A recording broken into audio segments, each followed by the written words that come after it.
آپ کو پتا ہے وہ صحابہ اکرام رضوان اللہ تعالی علیہ مجمعین جن کی زندگیاں، جوانی کی زندگیاں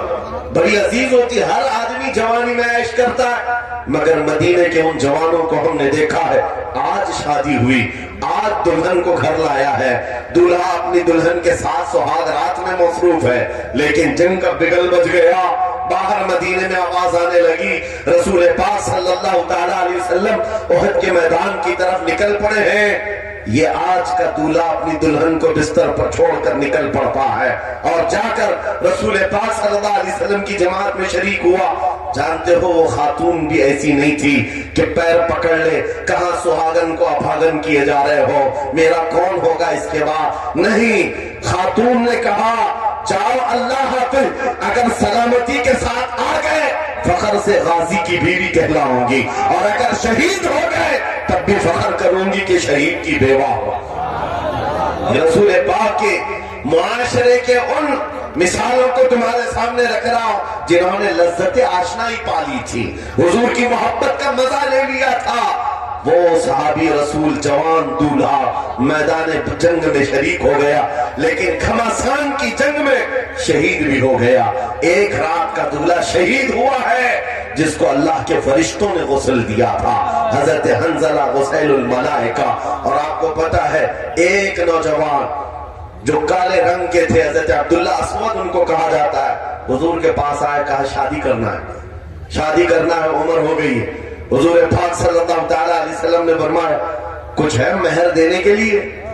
کچھ پیمال ہے، کہا کچھ ہے نہیں، کہا مہر کے لیے پیسے لے آؤ،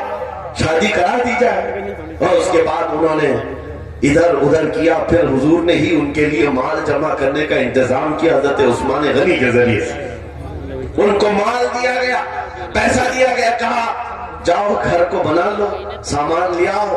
اور مہر کے پیسے جٹا لو، شادی کا سامان خریدو، مدینے کی انصار کی کسی بیٹی سے تمہارا نکاح ہو جائے گا۔ وہ نوجوان عبداللہ اسود غریب صحابی اور کالے رنگ کے تھے، انہوں نے شادی کا سامان خریدنے کے لیے مال تو جٹا لیا، بازار میں تھے، اعلان ہو گیا اللہ کے رسول صلی اللہ علیہ وسلم جنگ میں تشریف لے جا رہے ہیں، اچانک مشرکین کا حملہ ہوا۔ یہ جو نوجوان ہے شادی کا سامان خریدنے گیا تھا، جا کر گھوڑا خرید لیتا ہے اور ہتھیار خرید لیتا ہے، اور اس کے بعد جو زرہ ہوا کرتی تھی، لوہے کی ٹوپی، لوہے کا لباس سب خرید لیا، اور جتنا من تھا جو کبھی نہیں پہنا تھا وہ سارے ہتھیار خرید لیے،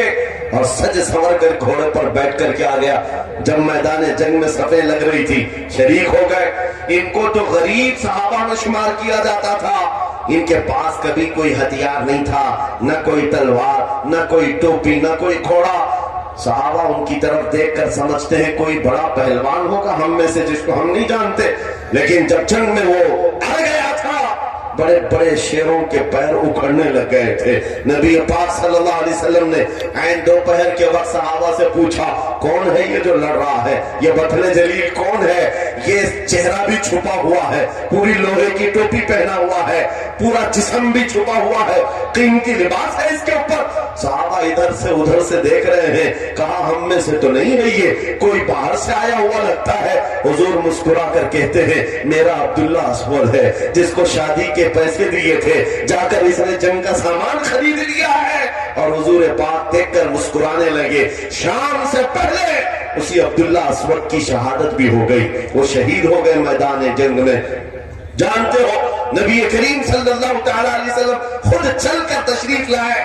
اور ان کے سر سے زرہ اتاری، ٹوپی اتاری، خود کو اتارا اور اپنی گود میں ان کا سر رکھا، ان کے چہرے سے مٹی کو صاف کیا۔ صحابہ کہتے ہیں اس قسمت پر قربان جائے، حضور کی گود میں ان کا سر دیکھ کر کے ہمیں رشک ہونے لگا۔